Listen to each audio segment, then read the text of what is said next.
Hello, everybody. Welcome back to Bald and Board Games. I'm Bald. I'm bored. And we are going to review Dark Blood by Meeplepug. Yes, we just finished the playthrough this week. We did unboxing and rulebook rundown a little while ago, a few weeks ago. Finally got a playthrough in, though. And now we can review it. Let's review this. So, yes. I realized. So, this here is Dark Blood by Meeplepug, as Bald has mentioned. If you're interested in what the game's all about, watch our other videos. I don't know what else to say. It's the end of our spooky month. I'm sad. Yeah, it is a spooky month. Dark Blood, for those of you who don't know, this is a worker placement style game. At its core, there are a number of phases.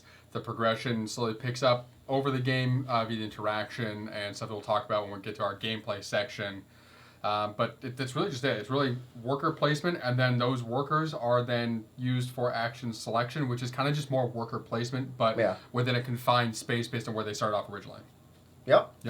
Theme is very dark. Yeah, dark, spooky. Yep, culty. Culty, yes. Okay. Definitely cunty. So for our reviews, if you haven't watched any review videos before, we do reviews over a number of different categories that we feel are important. And they are weighted in a way that we feel makes sense. So the first category is storage, which is weighted at 20%. 20%. The next category is going to be the rulebook, which is weighted at 20%. Then design, which is the components, the look, the iconography, artwork, all of that. That's also at 20%. And then lastly is gameplay, which is at 40%. Yes, we decided it was a little bit more fair to judge the game heavily on gameplay, since that's why we have the game, is to play it. Correct. Whereas previous reviews, everything was if you had great components and great storage, then it was kind of balancing out that even if you had bad gameplay, it was still a good score. And that's not necessarily fair to you as the viewers to buy a game based on our score if it's not truly based on what you want to play. And it also didn't align with us, truthfully, and how we felt about the game. So we've been slowly tweaking. We may tweak it again and raise or lower certain areas based on how the scores come out, based on how we feel about the game. Because in the end, we want to make sure we're giving you the most honest opinion of what we think about every aspect of the game we're reviewing. So, with that said, first category, storage, is storage. How do you think about this box? This book of box of book? This book of boxes. So, things I like. I like that the box is a little book with a magnetic top that stays closed. This thing stores sideways, and this does not, you have to like really pull this to open it, which is great. And then it opens up like a book. Awesome. I like that everything fits in here very snugly. I like that they took the time.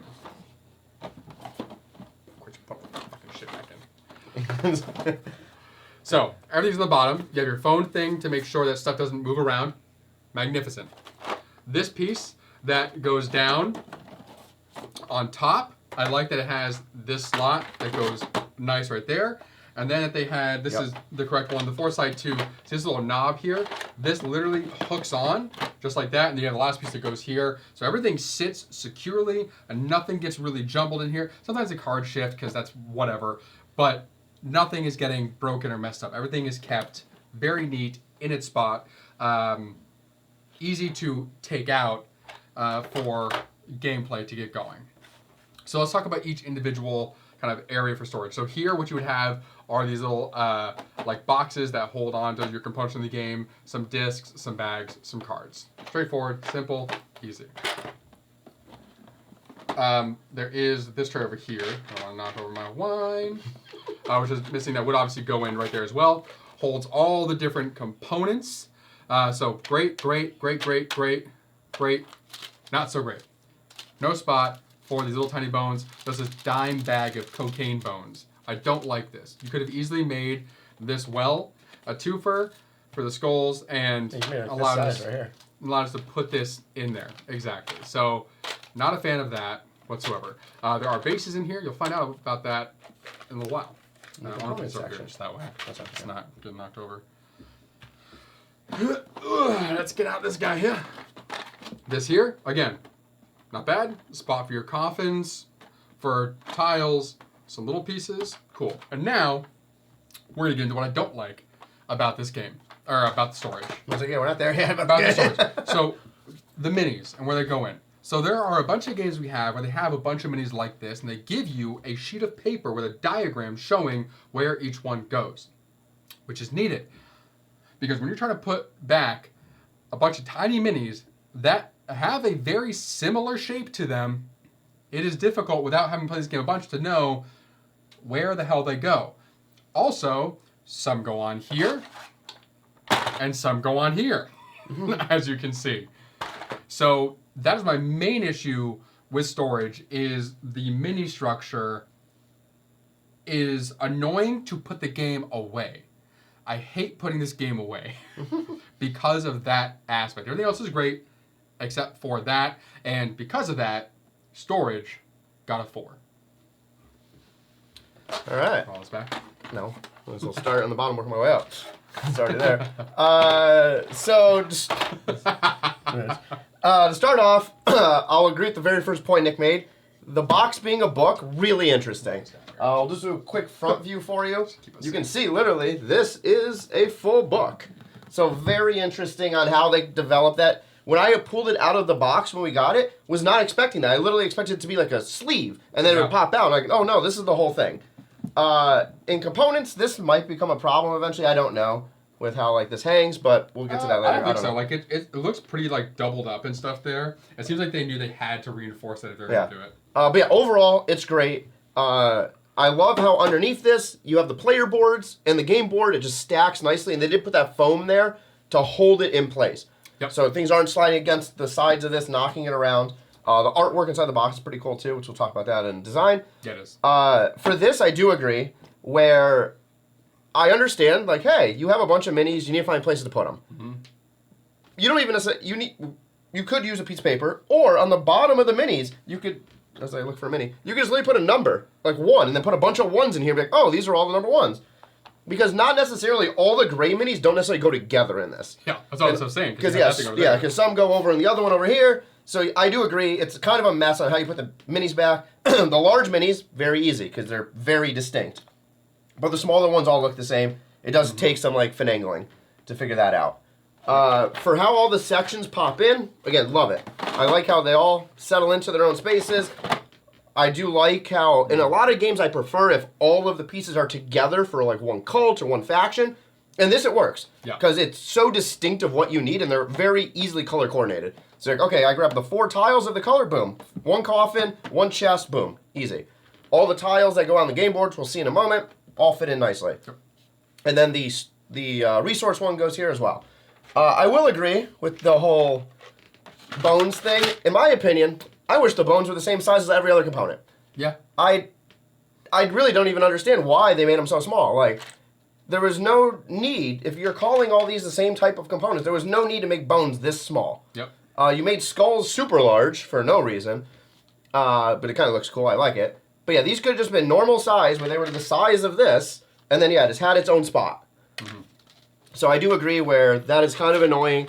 Multiple times in the game, it kind of delayed our game because we had to like open up this little plastic pouch, finger this dime grab bag a few out, and it's just annoying. Or we have to go use a separate storage tray of our own. Sorry, realize that light above's on. There's glare. I apologize. But overall, I do agree that storage is overall solid. It is planned out, which is something a lot of games haven't done lately. Mm-hmm. So I will give it the benefit of the doubt there for the small little things. I'm gonna give it a 4.5.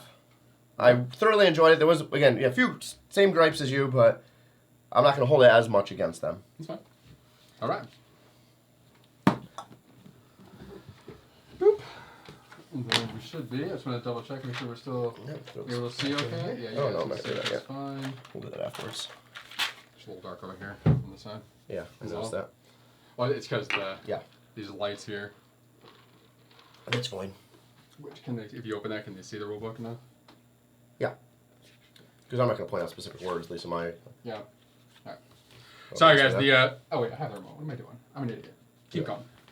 Well, you got to introduce the next category for me. The next category is rulebook. All right. What do you think, Joe?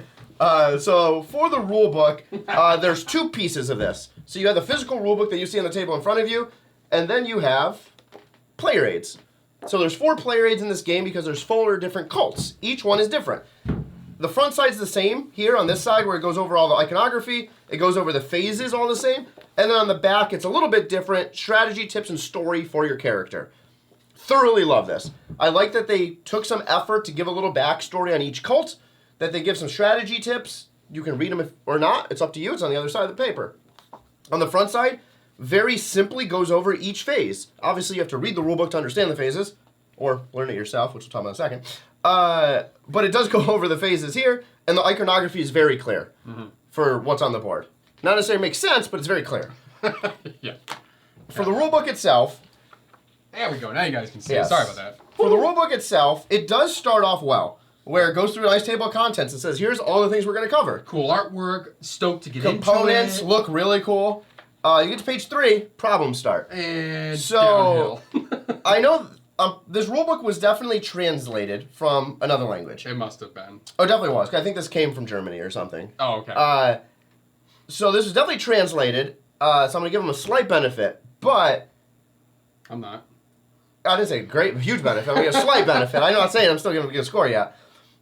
The issue with it is this whole page here is the game board. For the game board, we want very specific terms. Put these tiles here. Yeah. This doesn't say it. So literally number 1 says, okay, look at number 1, which is up at the top of the game board, and it says space for 3 spellbook tokens. It doesn't say to put the 3 spellbook tokens there. It just says there's a space here for these tokens. So it's very weirdly worded where it says like, there's space on the board for all these things, and here's where those spaces are, but it doesn't it's not super specific on what to put there at the beginning of the game when you start the game. Well, for instance, a good example is here for 13, it says space for hex wooden discs. And it's like, okay, yeah, because you don't put those out right away like they are now on the board. You wait until during the game, so we would assume that you do the same for up there. Yeah. Yeah, so again, it's not organized well. Player's significantly simpler because it's not that much going on the player board. But overall, the verbiage is not clear, which is something we care about, where we're like, we need to know exactly what to do. Well, that's what we're going to do, because we do the rulebook rundown, so we need to make sure that while we're doing that, we don't look like idiots, more so than normal. Yeah. I will say this. They did tell you how to tie a noose very well. So then you go through, and it goes through basic setup, and then it goes into the phases. So upkeep phase, and then it talks about those hex wooden discs. It goes through the placement phase and how to place things out. Goes through the resolution phase and how to resolve the different locations. And then gets to the defile phase at the end. Somewhere. There we go. At the end. And talks about that. So it does go in order for the phases, which is nice. The things I don't like about this rulebook, on top of the beginning for setup. This page here, which goes over the passives, and all of the individual phases for the resolution phase, I wish it was just each cult had a separate page or an index at the end that said, for this cult, here's all of your tiles and here's what they mean. Or, as much as I love this story, put this story in the rule book and put that in the back of this paper. So I can look at it and be like, okay, that's exactly what this tile on my board means. We spent a lot of time going back and forth and being like, well, the tile doesn't necessarily say it has to be in the same location, but then you read the book and it's like, okay, it has to be in the same location. Like, that should be distinctly clear without me touching the rule book. I also am not a fan of some of there was one example in here that they gave. It just wasn't super clear to me. And I don't remember what it was. It was putting the tiles down. The tokens. Oh, yeah. So the hex wooden disc, when you put them out in the start of a phase, not the beginning of the game, things happen with certain tiles that aren't the numbers. It's not super clear to say, as soon as you put a tile down, do you do it? Or when you do the resolution, do you resolve them in resolution priority order, left to right, or both at the same time? We house ruled it based on what we would assume should happen, that it's simultaneous, because it doesn't say otherwise, but it's not very clear. There was 3 of us playing, so it was a 2-to-1 vote, essentially, that I got screwed. It is true. Per usual. And then it gives co-op and solo in the back. Cool. We don't really play those game modes, but they're there. Not per usual. There was one thing that you were right on. I was like, no, I don't think it works that way. And like you read it and like, oh yeah, it does. Yeah. Oh yeah, the one you call that one thing, and me and Josh were like, no. I was like, I read this very specifically that it works a different way. Yeah, exactly. So overall, this was a game that Nick and I have played twice through. Yep. We played a 3-player game 2 full times. Yep, with different factions each time. With different factions, and the 3rd player was different each time. Yep. It was easier for us to learn the game ourselves and then teach the 3rd player than to have them look at this rulebook. Yep. Which is a major problem when it comes to a game where if we're trying to all learn at the same time, none of us are going to be an expert. We're going to have to read the rulebook, and if it doesn't make sense, it doesn't help us learn the game. Yep. Yep. It probably took us 2 hours to figure out shit. Oh, for sure. So because of that, again, I was going to go way lower, but I gave them a slight benefit of the doubt because it's translated. I'm giving this rulebook a 2.5. Okay. Yeah, I love the front side of the player aid. It's great. Iconography is cool. But we'll talk about iconography in the next phase. All right. Really like Do this your thing worst. on fire. Okay. So first My off, Bantam West style. yeah. So first off, I do like these player aids. The iconography, I think specifically, is the most helpful thing on here. Just showing which of those means, because there are some of these that look very similar. Like, wait, what is that? And there's some iconography that you wouldn't really assume relates to a certain thing. So it was great to have this on here. The game phases, it's good to have. I honestly think that the phases are simple enough to where this isn't needed, but it's good to have it on there. The back, so I think the strategy tips is a really cool thing to add into this game because the individual factions or cults are asymmetric. It's nice to have like, hey, by the way, this one plays best in this way if you want to have that edge. Now, that may screw you, like it did in the last game for me, if you do try that. I didn't even read it. I refused to. I was like, I never read it. Let me give it a shot. Did not work. The story thing is great, but yeah, that can be in the rulebook. Doesn't need to be here. This could be used, I agree, for the information regarding our tokens on this thing. Like, that would have been way more helpful, especially because I think at least one of them, the sacrilege one, is the same for everyone, just named differently. The top 3 are. The top or three- the general aspect of them. So like, the resources might be slightly different, but the Yeah. aspect of the top 3 are the same. Exactly. So then, like, just you could easily put that here. Like, I don't even need this. Like, this is cool and all for like the bad person, but again, that could be the rulebook. This whole part of the page could have been the tokens. Well, you also don't need like that because it's already on the front. Exactly. Just give me the tokens. Make this. If you're gonna make this something I have next to me, make every part of it useful. So, I liked 3/4 of this. The rulebook I fucking hate. I like the artwork, but also not all of it. Because they have a mixture of great artwork and then 3D renderings. Why? You have the thing. Make it look cool. It's nice that they have diagrams, but the wording makes the diagrams confusing. Because you're using the same word in different areas. Yes, translated, okay, but there are plenty of games where when it's translated to other languages, they have somebody who speaks the other language read it to make sure it makes sense. It's part of the playtesting. Didn't do it, clearly. Or if they did, didn't do it well, because it's not done well here. And then, honestly, throughout this entire rulebook, there was constantly areas where we had to stop, go back, reread. What does that mean? What is this thing? What's a sigil? This is a sigil. Just call it a skull. Stop giving it a fancy name. Sigil makes me think of something like this is what I kept thinking sigils were, because these are sigils. Yeah. In the game, they're not. They're hexes. They're not hexagons, though. They're sigils. Like, there's little things like that that were just super confusing in this game, because they also didn't have a moment where they said, hey, this is a sigil. You know, up here, I think in the components list is probably where they say that. Or in the picture. No, they don't. No, picture on the iconography. Skull miniatures. Yeah. Call them sigils. It's Then we just can the, know. It's just the picture in the iconography that tells you. Yeah, but that is not this. That's what I'm saying, though. It is. It's a picture of a skull. I know the little skull there, but I'm saying, but like the hexes are not like the image of the person. Oh, true. And stuff like that. So there's a lot of things that were overly confusing that need to be. Also, this rule book is super wordy. It doesn't need to be. The game is so simple. Put out your cultists. After everyone puts their cultist out in their locations, assign the cultist in ascending order to actions. This rulebook should have been half the size that it is, because it did not need as much explanation, and all the words actually made it more confusing. They went overboard in the explanation of this, and it wasn't even clear. And honestly, the rulebook made it way more difficult to learn how to play. We had to just start playing and learn that way, and it was way easier, to what Board said, to teach somebody else how to play by them not looking at this. Yeah. If the people we had play with us read this, it would have taken significantly longer for them to learn. So, to not beat a dead horse, rulebook gets a 2 out of 5 for me. I was going to give it a 1.5, but I liked most of this player raid, so that's what bumped it up to a 2. All right. So next up, we have the category of design, which is now our merged design and components. Yep. So it covers all the artwork as well as what everything is made out of, Minis, how all the minis are, and etc. All right, let's start off with my board. Okay. So, I like that the player boards are this book thing. So we have all our stuff in here, but this folds up into a book, just like the main box. That continued theme of like these dark texts that you're using to summon these beings as a cultist. Great, love that. Demonomicon. The dual layered portion of it, perfect. It allows us to actually keep these stored in here when we store the game. The iconography in here, I think for the most part is helpful. I think the sulfur is the one thing that was confusing as to what it meant. We had to look up a bunch to understand what that was until we understood it. I think so they could have used a different symbol for it potentially just to make it more clear.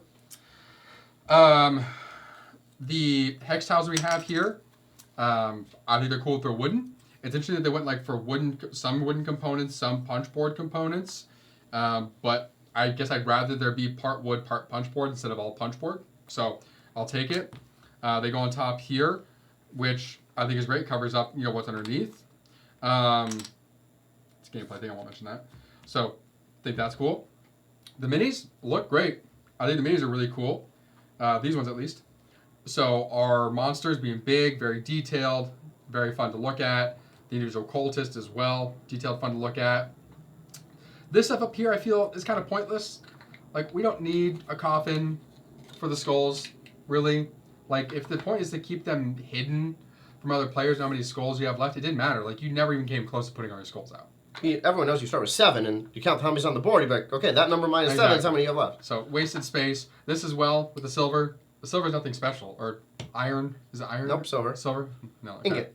Yep. So the silver, there's nothing special about it, except that it's not considered a resource. So again, why give us a box that has a cover? Like it's nothing that you can use to bid with or that gives you points at the end. So again, pointless. I don't like the pointless things. This spot for the blood, the bag has a point. This spot has no point. Doesn't need to be dual layered right there. You're never putting blood in this location on the board. It's in this bag because it's hidden. So the bag makes sense. That doesn't. So the bag. I like the bag. Bag's cool. The blood, I think the blood's cool. Blood are these little guys here. Look like blood drops. They're great. Go in there, seal it up. That's it sealed. You got some blood in there? Everyone has blood in there. Good to go. Awesome. I like it. Tiny bones? Hate them. No point. No, like literally no point in being this small. To your point, like it just makes it cumbersome and annoying, and then they don't have a spot. And it's just, yeah. Sulfur, great. Same as the blood. The anvil dust. Sure. I don't get it for the theme of the game, but sure. Again, the silver ingots. Same that you find in any game, Wormspan, anything else like that, stuff of the sort. I think these are honestly the coolest part of the entire game when it comes to design, are these tiny skulls, because they are the only thing that is ink washed.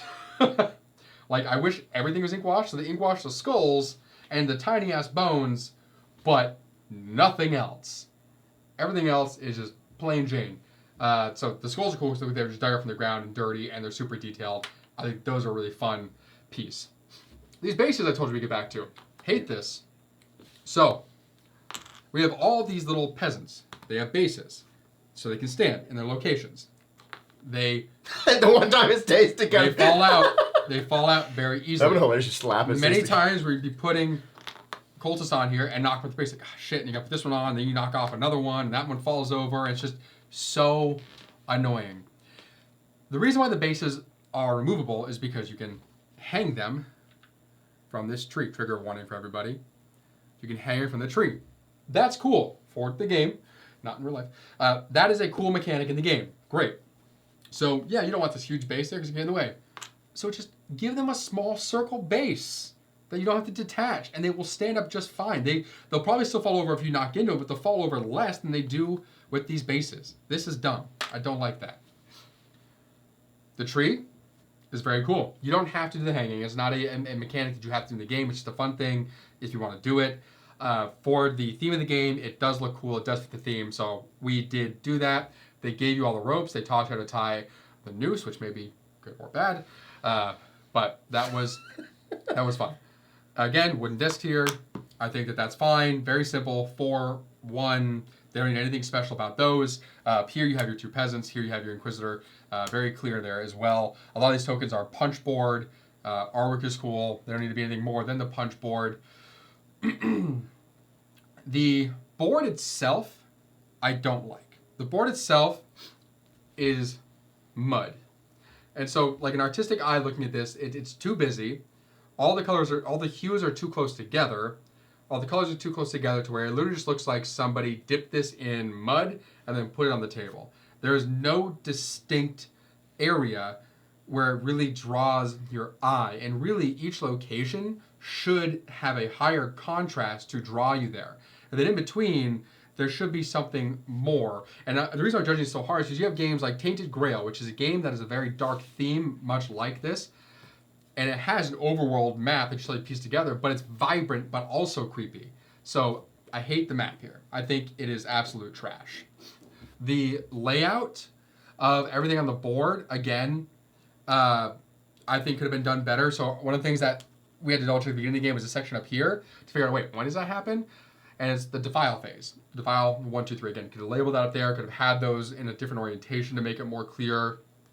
Anything would have been better than what this is. And then the last thing that I will say is this token here. We have 2 2s. This may have been a manufacturing problem, most likely was.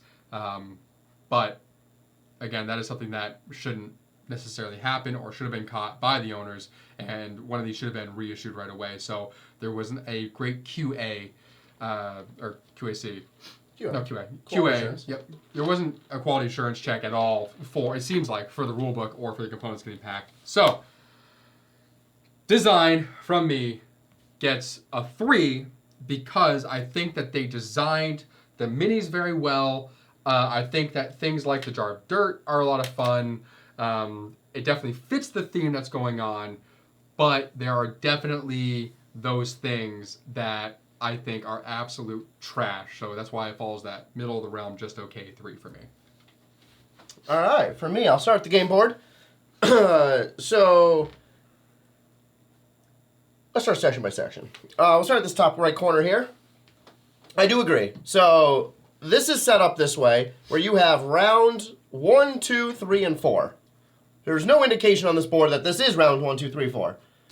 That would be easy to add. It wouldn't be that. You could add like a bloody 1, 2, 3, and 4, and it would fit in theme with the game to indicate that these go into that order.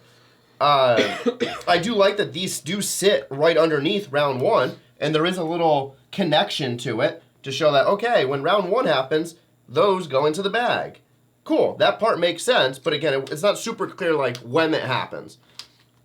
For each of the locations, I do like on how they do have these 2 resource tiles and the card effect of what's going to happen and the priority token very clearly connected to each location.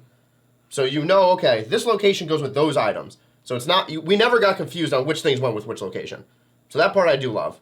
I do agree that there's a lot going on with the design. I wish they made it into 6 quadrants. Yeah. That's not how quadrants work, because quadrants are 4. 6 sections. I was like, no, that's... He wants 6 quadrants. He wants 24 different sections. I wish it was 6 sections, where you could distinctly see, okay, this is where the tree is, and this is the foliage. Yep. This is the church. All we know why this is the church is it has a picture of a church on it. And there's like some little houses around it, but you have people here, you don't really see the church. So I really wish they expanded each section a little bit better in terms of the artwork. Wait, really quick. So on that note, what the board looks like is it looks like someone who doesn't know how to do what they're doing, and so they're using black to hide mistakes. But clearly they do. Like, this is awesome. So we don't know the same artist. They may not, but if it is the same artist, my God, but awesome. And maybe they're good at characters, but not environments. So you need to get a different environment artist. Anyway. For the Inquisitor, really cool mini. And again, to Nick's point, I'm not going to... I didn't knock it because it wasn't ink washed. No, I know. I was saying, to your point, I do like the big minis. That's what I was saying. Oh, I thought you were saying you weren't going to knock it. I was like, no. No, so I do like all the big minis. Yeah. The big minis are really cool. They're very much in tune to the theme, and I like how each one is very unique to the different cults. For the personal minis, same thing. They all are unique to whatever your cult is. So I do like how they took that extra effort. It's not just a person, a meeple. They actually made minis for each cult. It's not just a hooded character. Exactly. Peasants, 0 out of 1,000. I hate them. I knocked over 700 of them, and there's only 8 in the game. That's how many times they fell over. You could have had a smaller base. You could have had it done significantly better in any way, shape, or form, but annoying how they did it. Yep. Skulls, phenomenal. Yep. I do agree. They're ink washed. They're really cool looking. The two color, actually, one of the colors we didn't grab is a whitish silver versus the black. Those are very similar in color to me. I wish they picked like 4 very distinct colors. Yeah. I don't know why only your color background is red, but all your characters are pink. Yeah. Which bothers me. Yep. But overall, the design of the skulls, great. We'll go to the center. The resources. Most of them I like. I don't mind the silver, being a silver ingot. It does the job it needs to do. Yep. The anvil dust, it's called anvil dust. This is just an anvil, but fine. It makes sense. Blood makes sense, and blood's kind of cool. It's like almost slightly transparent. It has like kind of like a... It's translucent. Translucent, thank you. Yeah. So that's kind of cool. Sulfur. Sure. Sulfur is yellow. That is accurate. And I understand why they use sulfur. Sulfur is used in witchcraft. Oh, yeah. Like, I understand why this was chosen, but I don't understand why this was chosen. Hell, and I think, they're just going for, like, what's a cool yellow thing? Yeah, so it chose a yellow gem. Like, we played this game called Fire Tower one time. Yeah. The jar of dirt. I think they went too far. They also didn't go far enough with the jar of dirt. What? Because the cap comes out. Well, sure, yeah. We so you can take this cap off, you have dirt that comes out, and then you put that cap back on. I just think, when you look at everything else that they could have done better, they went and took so much effort to make a little glass jar, fill it up, most likely, obviously, mass production-wise, with whatever's in here, and then cap it with a little cork. Why? Too much. Yeah. Why? Because you never empty it out. It's not like you need to count how many are in there or anything like that. Like when anvil dust is literally just the anvil. Yeah, you made like dirt. It's supposed to be dust. Why is the dirt dirt? But the anvil's not dust. Yeah, so I think they just went too far. Like it's interesting, but too far. Just give us a plastic jar made of like the resin. Yeah. And then the bones, fuck them. Horrible. Yeah. Need to be normal size. Need to have their own storage spot, which I already talked about, but very annoying on how small they are. Yep. Last thing, player board. I'll start with what I like. I like how this setup here, you have your active cultists around your monstrosity. Yep. You have your inactive on the bottom. So if they die or you haven't summoned them yet, they're down here. Very clearly separated. Cool. On the right side, you have all your sections here. You have your different abilities on the bottom that you need to unlock. We'll talk about those more in gameplay. Yep. But I do like how it's built. I do like that it's a pentagram. I do like how it stores very well in here, where these just stay in. And my favorite thing is, there is a thumb hook. Yep. It very easily comes out. You're never worried about, I need to damage this by like hooking a fingernail in it. Very easily, boom, pops out. Love that. Up here, pros and cons. The bag, cool. The biggest thing in the game is blood being secret, because you need to bid it. Yep. I do like that it's hidden. Yep. So, like, if it was in this chest, I would open this up and Nick could kind of glance in and see what blood is there. Yep. I do like that it's in here. I can take this over here and figure out what I'm doing. So I do love the bag and the fact that this is what stores your prized possession of blood. I do agree that this is not necessary. Yeah. What I wish is that this bag somehow fit into this coffin. Because I like the fact that there's a coffin. Like, you just like the coffin. No, I like the fact there's a coffin. It doesn't need to be for the skulls, to Nick's point. There's no reason for that. But I wish, like, the coffin was larger up here, and, like, the bag was in the coffin or something. Because the coffin look is cool. I mean, they could have also, instead of, if you don't want to do the bag, you could have had the coffin larger, still be something you put on the board, that's kind of opened up, and then, like, you just would open it and, like... Oh, yeah. Or yeah, you put these inactives up top, you put this down here, so it's, like, right in front of you. Like, there's, like, a shield that you have in a lot of other games where you're trying to, like, pull things out to bid. So, like, I do like the concept of the coffin.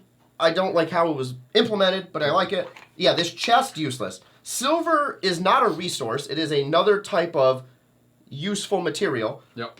But it doesn't need to be hidden, necessarily. No. It's used like resources in certain aspects, and it's not used to be in the bidding process. So I don't know why they built this little chest for your silver, and then all the other resources are just tossed right here. Yeah. With no max capacity, but you got to fit them all here. Yeah. So overall, I did like a lot of the design of, again, the minis and everything. Did not like design of the board or certain areas. I'm giving design a flat 3. There were some things that were great. There were some things that were not. There were some things that are just okay. It evens out. All right, everybody. The moment you've been waiting for. Now, we get into gameplay. All right. 30-second overview of this game, and I'll actually keep this under 30 seconds, is you have 4 phases. You go through the 4 phases: upkeep, placement, resolve, and defile. And you do that 4 times. You have 4 rounds. Mm-hmm. So each player in the upkeep phase, we lay out all these tokens. We lay out the priority tokens to see how the board sets up. We place our cultists in the placement phase in a certain fashion. You might have a event if you do the add-on. Phase 3, resolution. You're either getting resources, hanging people to remove the peasants off of the board and change turn order, and then potentially placing them on your board to do different things over here, which we'll talk about in a moment. And then finally, the defile phase, you close locations down one at a time, doing that bidding with the blood. So, and again, 4 times at the end of 4 phases, however many victory points, which are any of these numbers circled on any of these tiles, is the winner. So very simple conceptually. To Nick's point, the rulebook is way more detailed than it needs to be, because that's as simple as the game is. Yep. If you've done action placement or worker placement action selection games before, you'll understand how to play this game. Okay. So that was about 30 seconds. I think. Good. I was like, on the mark. Okay. So now my thoughts on this. No, you're good. I'm looking at your... Oh. So we'll start the game board here. So my thoughts on gameplay with how it operates on the game board. I do like on how, okay, I have to strategically place my cultists in locations in order to either gain certain resources that I need to upgrade my rituals on my player board, or to potentially use one of these benefits, because you can only use the card benefit if you have the most presence in that location. So I do like that strategy aspect, where you kind of got to plan ahead, and your opponent can screw you over, because there's a requirement. If there's 1 cultist there, you have to place 2. If there's 1 cultist from one player, 2 from another, you have to place 3 more to take over the lead. So I do like that, where there is a huge strategy aspect. What I don't like is that there is multiple instances, especially in a 3 or 4 player game, where you could be stuck with 1 cultist and there's nowhere to put them. Yeah. Even early on. So I'm like, that's, especially in like the second round, I'm like, that's kind of putting me behind the 8 ball, where I can't really do anything. Like, I have my 4 cultists, I put out 3 of them, my 4th one's by itself, but all 5 locations already have a person. Mm-hmm. What am I supposed to do with this now? So they gave you no option of like, oh, here's like a random little resource spot like anybody could go to, or something like that, where I can just get 1 resource. So that's the one thing I don't like, is that... Or like you have to put them over here. Even. Or, yeah. Like you just don't have the benefit of these over here, so you have to do that. True. Yeah, so I wish there was some aspect to balance that, where if you just got put in a situation where you have a cultist left over, you can still use them somehow. Mm-hmm. In terms of the resources, I do like how it's randomly distributed with the hex tiles. Mm-hmm. So certain resources will have higher, not availability, higher count of how many resources you get based on how these all get shuffled out. I do like that there's silver at every location. It's not a wild resource, which I like. It's just used in certain ways. And I like how priority order changes. So it's not always like, oh, the place with the sulfur is always going to be the first place people go. These get dealt out randomly every turn. So I do like how the game operates for the placement phase and how the strategy works behind that. Resolution phase. Yeah. Resolution phase. I have some problems with. So the resolution phase is you have 3 options. Option 1 is to just move your cultists from a spot you have them, place them on one of these 2 tiles, you get that many resources. Okay, cool. Makes perfect sense. If someone's already here and someone else wants to put one down, and they were already here, they can go there and get 1 resource. I like that. So you can still get the resource even if someone else has gone there. You just don't get the number on the hex tile. I like that. You can move your cultist up here and pay one of these 3 resource costs in order to hang a peasant. If you hang a peasant, you get to move yourself up the turn order track, which will help you with endgame scoring and also in how ties are decided. I like that. It also potentially screws your opponent over where they might need a peasant to do one of their rituals, and you've just hung the only peasant that was there. They can't do their ritual anymore. But that has the opposite effect, too.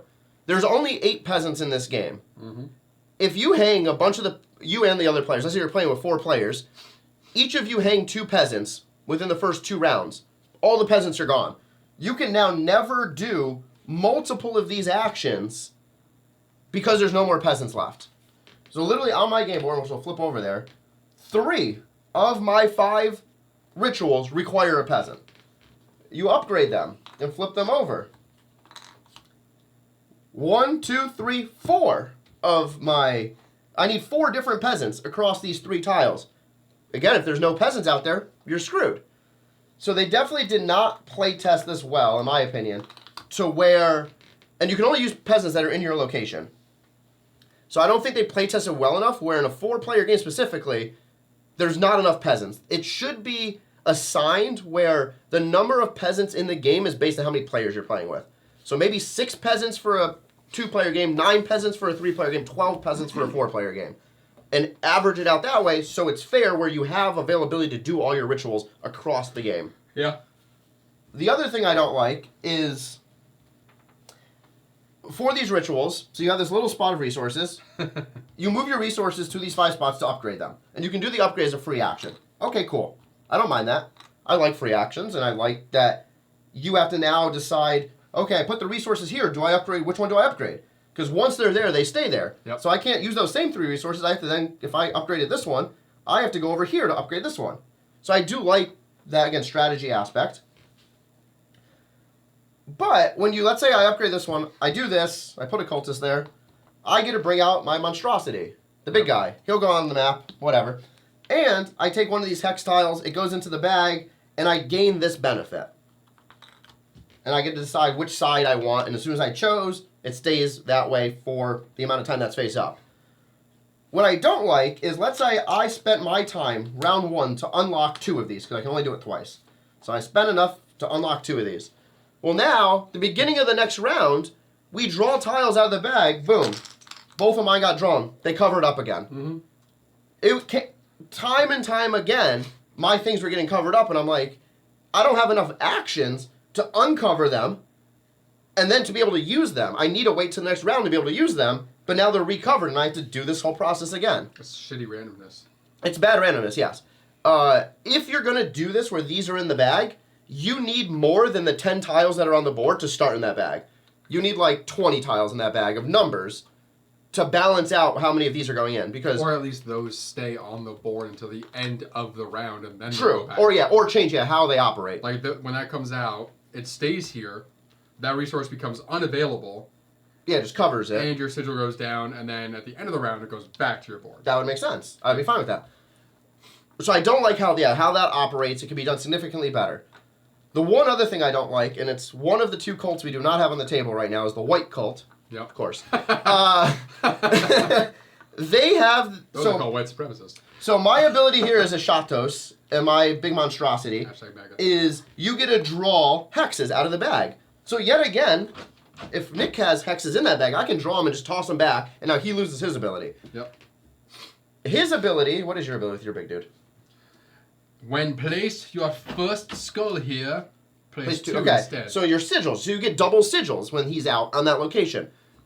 That's fine. It doesn't directly impact other players at that current time. Mine can, depending on what you draw in the bag. But again, you're only drawing 1. You're not drawing 10, like you're at the upkeep phase.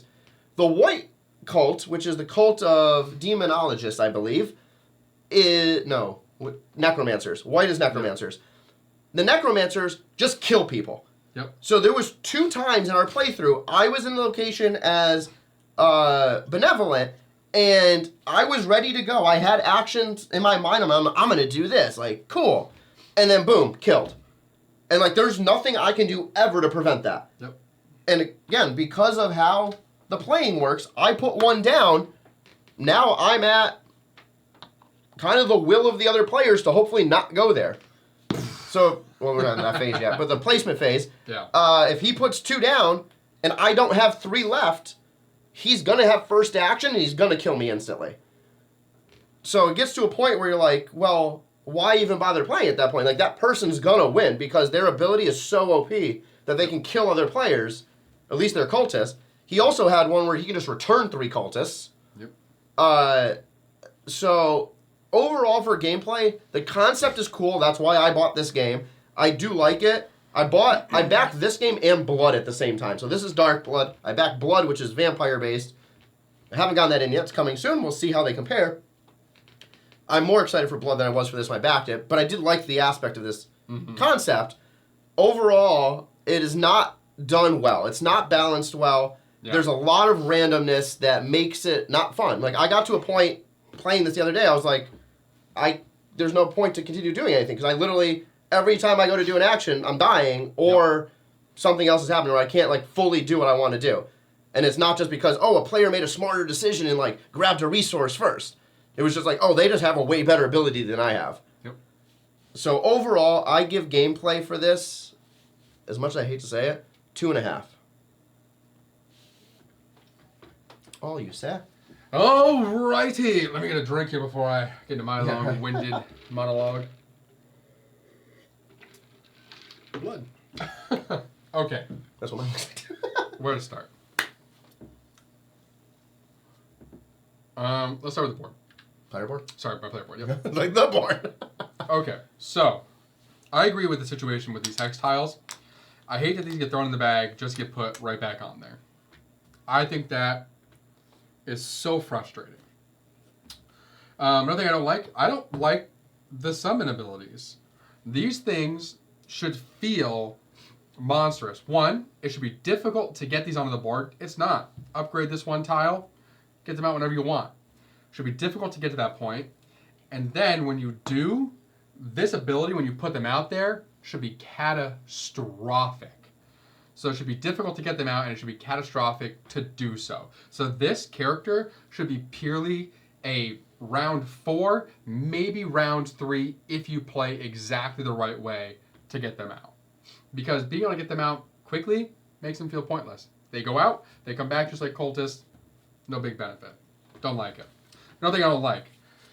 I wish that the abilities on these, I wish that there were, I would say, so 3 that were similar and 2 that were unique. But in the similar, there needs to be one like Atrocity here. Atrocity is consume blood, place a sigil, one of the skulls. That character doesn't have one of those at all. No, that character can't place skulls at all. Correct, yeah. With any abilities, which is a major part of the game to get endgame scoring. Just helps with the bidding process. I was playing with this character last game. I couldn't place any skulls out unless I put my hex tiles in the bag. But all my abilities are to pull hex tiles out of the fucking bag. Oh, there you go. So literally... That's the only one that places skulls, the very final one. Exactly, the very final one, which is difficult to get to. Yeah. To try and get to it, I have to do things that are going to put hexes back onto the board. So literally the abilities of board's character work against itself. Stuck in a rock and a hard place. And then you have characters like the one I have here in front of me that are set up to just like murder when it comes to the defile phase. So if I get this person out early, I'm placing a good 3 skulls every time, most likely. Like, it's insane. That's what I had the other day. Completely outweighed. And the same thing goes for the other one, where you can just kill cultists off the board. Also, too OP just to be able to kill them. Now, again, if it was hard to get your monstrosity out, and those are the abilities, that makes sense. It was difficult to get there. I worked my ass off. Put you down, advantage. Yeah. That would be great. This, not at all. Yeah. It should be like, if it's like you can only use it once, maybe twice a game if you played perfectly, cool. But not if you can use it every round, or multiple times per round, potentially. Exactly. I do like this whole situation where you have 4 cultists, and you have to kind of unlock the rest of them to be able to put more out. I like it, because it's like, okay, I need to focus on getting cultists to have more actions to do more things. think that is typical worker placement balance. That is great. I do like that you can upgrade these abilities. I think that that's nice. I don't think that there's really an upgrade to a lot of them. I think they're essentially the same, just slightly better, which is pointless because it takes a lot to get the resources to do so. So I don't particularly think that's great. These abilities under here never really felt worth it to me in the 2 factions I played, except for the last one. But you have to go in order to get to the last one. See, that one, they're great. Like the first one, if you flip that. Yeah, when you lose a bid, move one of your skulls. No, that one. That was when I... When you win a bid, move one of your skulls. Is that the right order? Yep. Is that what I played the other day? No, I don't think so. No, I didn't play them. That's why. Oh, because the one I had... The hag. I played the hag, that's right. Because, Strigler, the brown one. Because that one's first ability was, if you're at a location where you're going to get 1 resource, get 2 instead. But even that's beneficial. But still, 2 OP for, like, you compared to everybody else. Like, well, I agree. If you have asymmetry, you need to have equal asymmetry to where that first ability, if that is get 2 resources, then this first one needs to be just as equal of 2 of something else or whatever it is. Like, you have that unlocked, 1 cultist can do 2 actions. Something like that. And that's how you balance it out. And you figure out, okay, where that asymmetry is. But right now, there's just so much to where 1 cult that's supposedly defensive, there's no defending. You're literally doing... Defensive in this game means doing nothing and trying to capitalize on what other people end up doing. So if other people don't end up doing things where you can capitalize on it, then you waste the entire game like I did, waiting for them to get all their hex tokens into the bag, and then you finally get to use the ability, and you don't pull in their hex tokens anyway. That's true. So it's fucking frustrating. And that leads me into my next thing. So we'll go to the main board here. So the way you defile phases, and that goes into bidding, is getting skulls placed on the locations, which in general when learning the game was a confusing thing to understand how to get those there in the first place. Really, the only way to get skulls there, other than some random abilities on random player boards, not consistent, because again, Board's character can't do this, but mine could by sacrificing blood, is you have to wait until one of these pull for the bag. Skull goes down. Okay. Again, that's fine, but that token should stay there. Sure. But also, there needs to be more ways to get skulls on the board. Like, if you have majority in a location, have them put a skull on the board. Like, if you end up with majority. 1 skull. Majority, boom. You get a skull down for controlling that location. That would make sense to me. Because now you're going to have people like, oh, do I really go there and take majority because I'll get a skull down? Or do I leave that with them and I can get potentially 2 skulls over here instead?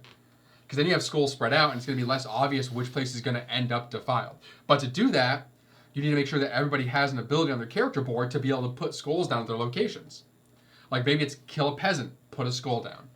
You know, something. Yeah, which like Consume the bottom blood. right has that, but that's only for whoever had majority control before any action was taken. And that's not even a peasant, that's a cultist. Kill a cultist, put a skull down. Yep, that is. Exactly. So sacrifice an action to put a skull down. Okay, sure, maybe.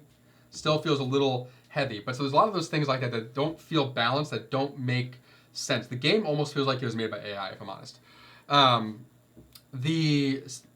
Getting rid of peasants in the game so you limit actions, I do like that, and I actually do like that there's a limited number of peasants, because that forces you to make that consider, like, do I push up the track yet in the game, sacrificing peasants, knowing there's going to be 1 less available for all of us, just to try and get up there, or do I wait?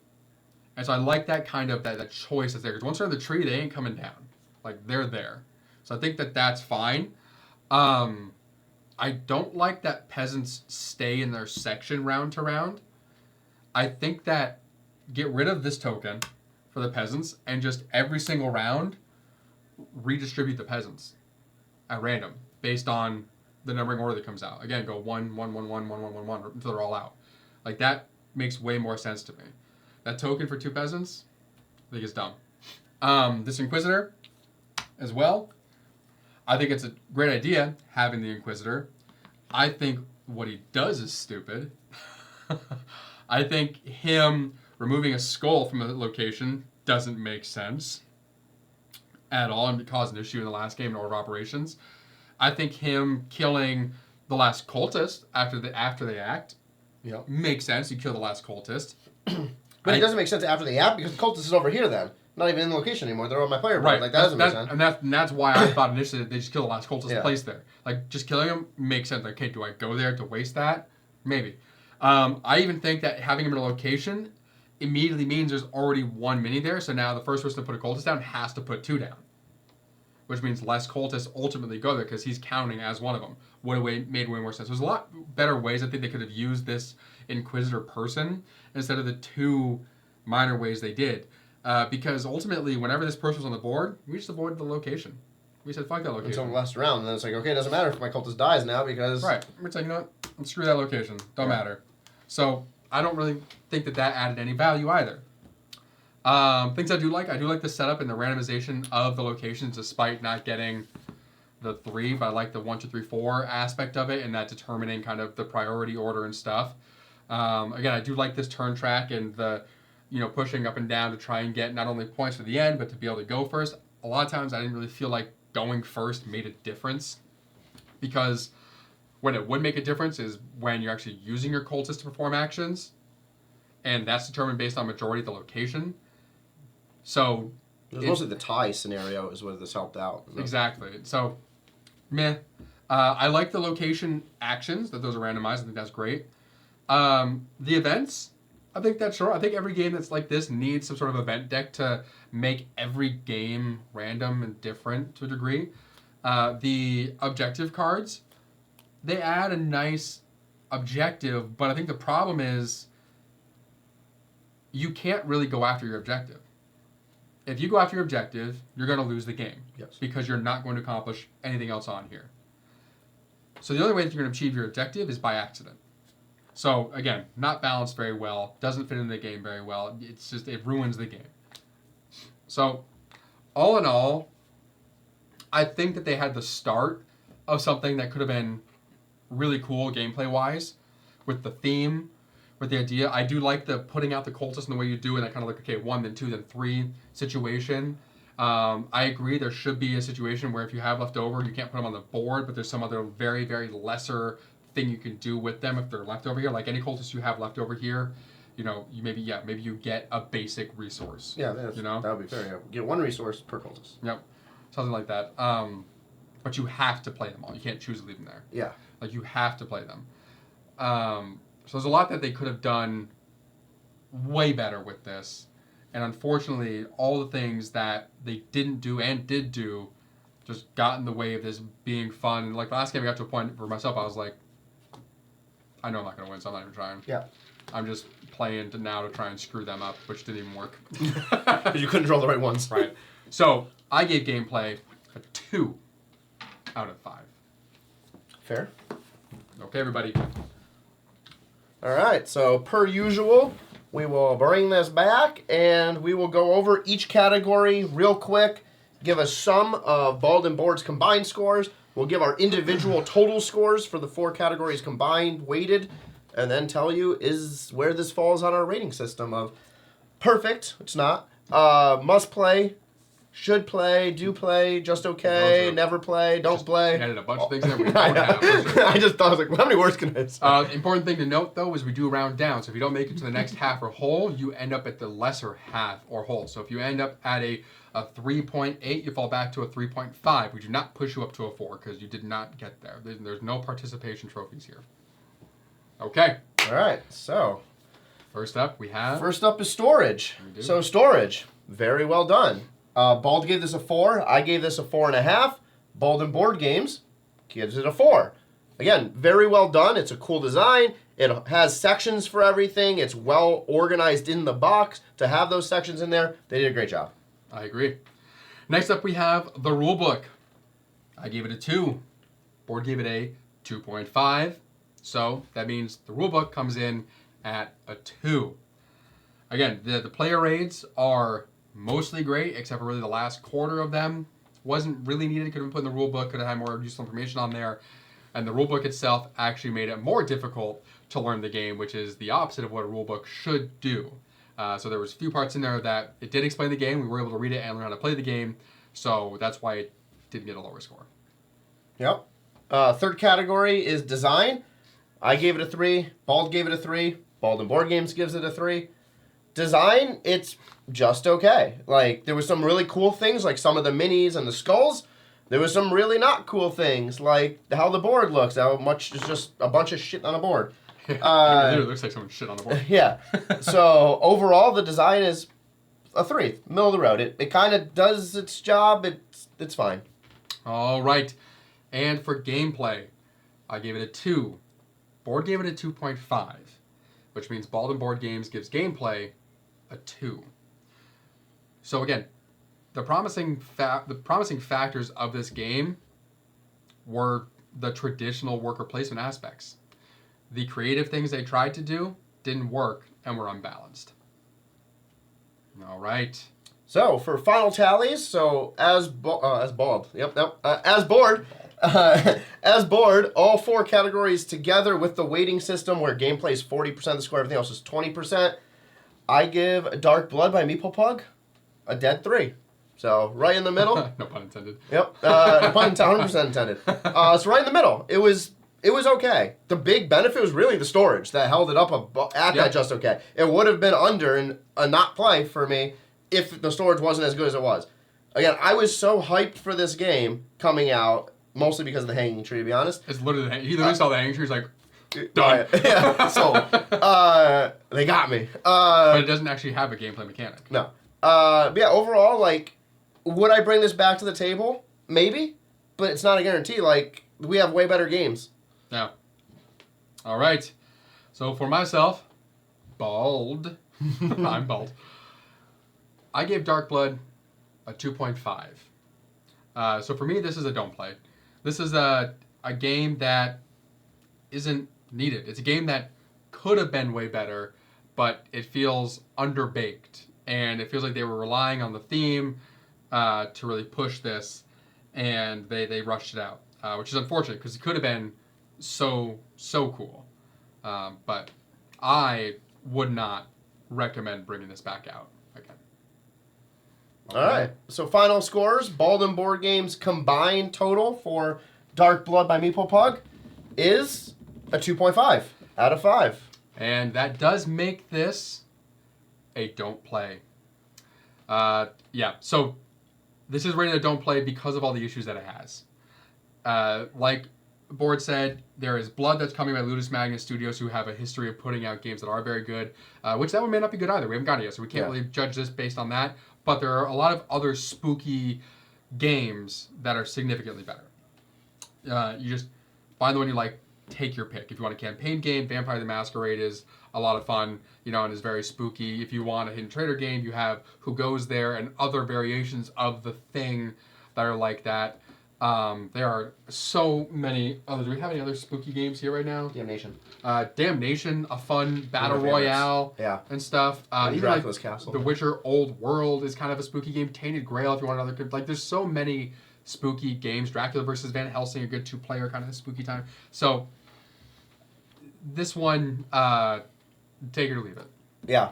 And definitely one of the biggest hits is because the rulebook is so confusing. That really knocked it down. Again, for both of us, those are a 2.5 and a 2 for us. So that really set it behind the 8 ball where it was so hard to learn, which takes away some of the fun of being able to play because you're spending so much time trying to make sure you're playing correctly, and it doesn't really tell you if you are or not because it's vague. Or it's super wordy, and you got to read it 4 times to figure out what it's saying. Yeah. I mean, that and the gameplay, I mean, it's weighted 40% for us, and I think that's accurate. Yeah. Because even if the rulebook was shitty, if the gameplay was fun, and it was like, okay, it just took a minute to figure out. It'd probably be a 3.5. Yeah. It'd be just okay, which means, like, yeah, it would definitely come out Halloween probably, and nowhere in between. But, yeah. All right, everybody. Thank you for watching our review of Dark Blood by Meeple Pug. This is Bald and Board Games. I'm Bald. I'm bored. And we will see you in a different game.